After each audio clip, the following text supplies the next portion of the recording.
લખતર તાલુકા પંચાયતમાં વૈષ્ણવ સમાજના અગ્રણી માંગી ખરાના કહીને અપમાન કર્યું. સરપંચના પતિ ગંગારામ પટેલે જાહેરમાં વૈષ્ણવ સમાજના અગ્રણીને અભદ્ર શબ્દો કહેવામાં આવતા રોષ વ્યક્ત કર્યો હતો. સરપંચના પતિ ગંગારામ પટેલ દ્વારા અભદ્ર શબ્દો બોલી વૈષ્ણવ સમાજને ઠેસ પહોંચાડી. અભદ્ર ટિપ્પણીઓનો સિલસિલો યથાવત રાખવામાં આવ્યો હોય તેમ ભાજપના નેતાઓ સમાજની ટિપ્પણી કરતા અટકાતા નથી. વૈષ્ણવ સમાજના અગ્રણીને માંગી ખાનારા કહેનારા ઉપર ચૂંટણી પંચ દ્વારા કાર્યવાહી કરવામાં આવે તેવી માંગણી ઉઠી છે. લખતર ગ્રામના સાધુ સમાજના અગ્રણી લખતર ખાળિયા વિસ્તારમાં રહેતા લખતર ગ્રામ પંચાયત દ્વારા 2 ફૂટ પહોળી ખુલ્લી ગટર પાણી આવતું નહીં હોવાથી ખાળિયા વિસ્તારની મહિલાઓ સાથે પોતાની પત્ની સાથે તાલુકા વિકાસ અધિકારી એસ.ટી. સાધુને રજૂઆત કરવા ગયા હતા. તેઓ મહિલાઓ સાથે રજૂઆત કરી રહ્યા હતા ત્યારે લખતર ગ્રામ પંચાયતના મહિલા સરપંચ રંજનબેન ગંગારામભાઈ પટેલની જગ્યાએ લખતર ગ્રામ પંચાયતનો વહીવટ કરતા ગંગારામભાઈ ડાયાભાઈ પટેલ આવી ચડ્યા હતા. માંગી ખાનારા શા માટે રજૂઆત કરવા પહોંચી જાઓ છો તેમ કઈ જાતિ અપમાનિત કરાયા હતા. ત્યારે સાધુ સમાજના અગ્રણી બળવંતરાય ગોવિંદરામ વૈષ્ણવના પત્ની દયાબેન બળવંતભાઈ વૈષ્ણવ ખૂબ જ ગુસ્સે થઈ જતા તેઓને તબિયત લથડી હતી. તેમનું બીપી હાઈ થઈ ગયું હતું. બળવંતભાઈ વૈષ્ણવ દ્વારા ગંગારામભાઈ ડાયાભાઈ પટેલને પરસોત્તમ રૂપાલા સાથે સરખાવ્યા હતા.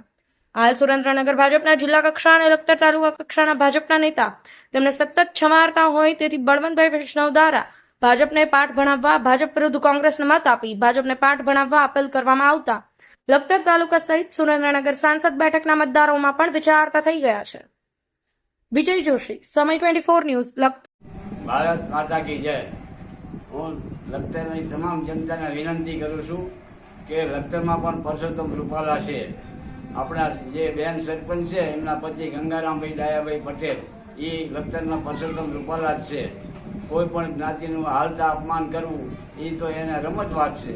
એટલે તમે બધા જાણી લો. અમે એક વખત ખાળિયાની રજૂઆત કરવા તાલુકા પંચાયત ગયેલા તો અહીંયા તાલુકા વિકાસ અધિકારી સાહેબની રૂબરૂમાં અમને માગી ખાનારા કીધા.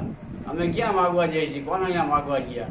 એટલે મારે સાધુ સમાજ અને બ્રાહ્મણ સમાજ અને કોળી સમાજ બધાને વિનંતી છે કે આજકાલ આ ફૂટી નીકળ્યો છે ભાજપનો કાર્યકર, આ સુધીથી હતો નહીં તો બધાએ કોંગ્રેસને જ મત આપવા મારે વિનંતી છે.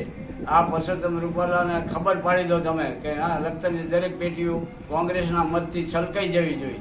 અસ્તુ. ભારત માતા કી જય.